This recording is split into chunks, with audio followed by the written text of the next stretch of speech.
तो बुलेटिन में सबसे पहले बात वोट बैंक के लिए किसी भी हद तक जाने वाली यूपीए सरकार की। एक ऐसी सरकार जो हमारी और आपकी जेब से पैसा काटकर आतंकवादियों के परिवार वालों को देने का फैसला कर चुकी है।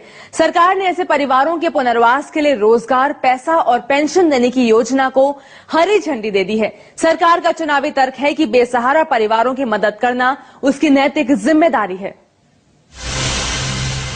पिछले 15 सालों में जम्मू कश्मीर में सुरक्षा बलों के सैकड़ों जवान मारे गए, लेकिन उनकी जान की केंद्र सरकार के लिए कोई कीमत नहीं है। कीमत है भी तो उन आतंकवादियों की जो सुरक्षा बलों की गोलियों का निशाना बने, जो देश में खून की होली खेलने की साजिश रच रहे थे।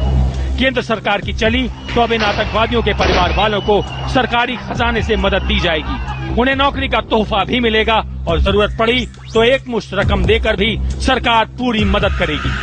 यानी केंद्र सरकार ने उन जवानों की आत्माओं को तार तार कर दिया जो आतंकवादियों के हाथों मारे गए, जिन लोगों ने इन आतंकवादियों की घिनौनी हरकतों को खुद भोगा है, जिन्होंने अपने परिवार का कोई सदस्य, कोई अपना खो दिया है। क्या वो केंद्र सरकार के लिए कोई मायने नहीं रखते? पुनर्वास के नाम पर क्या आतंकवादियों के परिवार ही मिले थे? मुमकिन है आतंकवादियों की करतूत से उनके घर वालों का कोई लेना देना ना हो, फिर भी आतंकवादियों ने तो देश पर ही वार किया है। उनके परिवार को इनाम देने की क्या जरूरत है? किसी के साथ मानवीय चेहरे के साथ पेश आना, कोई हमारे देश का नागरिक है, अगर हम उसके साथ ह्यूमन फेस अच्छा पेश करते हैं तो ये एक अच्छा जेस्चर है और इससे हम समझते हैं कि हमारे देश के अंदर शांति स्थापित करने होगी। एक अनुमान के मुताबिक जम्मू कश्मीर में अब तक लगभग 70,000 आतंकवादी मारे गए हैं। यानी अब इनके परिवार की पूरी जिम्मेदारी भी केंद्र सरकार ही उठाएगी। हालांकि सरकार ने अब तक ये साफ नहीं किया है कि वो आतंकवादियों के परिवारों को कितनी और कैसे मदद करेगी। लेकिन 23 जनवरी को प्रधानमंत्री मनमोहन सिंह, केंद्रीय गृह मंत्री शिवराज पाटिल, जम्मू कश्मीर के मुख्यमंत्री गुलाम नबी आजाद और राष्ट्रीय सुरक्षा सलाहकार M.K. नारायणन के बीच हुई एक बैठक में ये फैसला हो चुका है।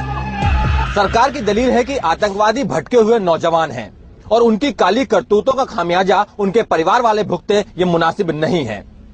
लेकिन सरकार के पास इस सवाल का कोई जवाब नहीं है कि फिर वो ये हमदर्दी सिर्फ कश्मीर के आतंकवादियों के साथ ही क्यों दिखा रही है, और क्या आने वाले वक्त में वो देश के दूसरे इलाकों के उग्रवादियों, नक्सलवादियों और बड़े अपराधियों के परिवार वालों के साथ भी ऐसी ही हमदर्दी दिखाएगी? पिछले 20 सालों में घाटी में आतंकवादियों के हाथों 30,000 से ज्यादा बेगुनाहों की हत्या हुई है। पिछले 3 साल के आंकड़ों को ही देखें तो सुरक्षा बलों के 455 जवान भी शहीद हुए। लेकिन इन लोगों का खून, इनकी हत्या को केंद्र सरकार भूलती नजर आ रही है। आखिर सवाल वोट बैंक का है, चुनाव से पहले की हड़बड़ाहट का है। आनंद पांडे, दिल्ली, IBN 7।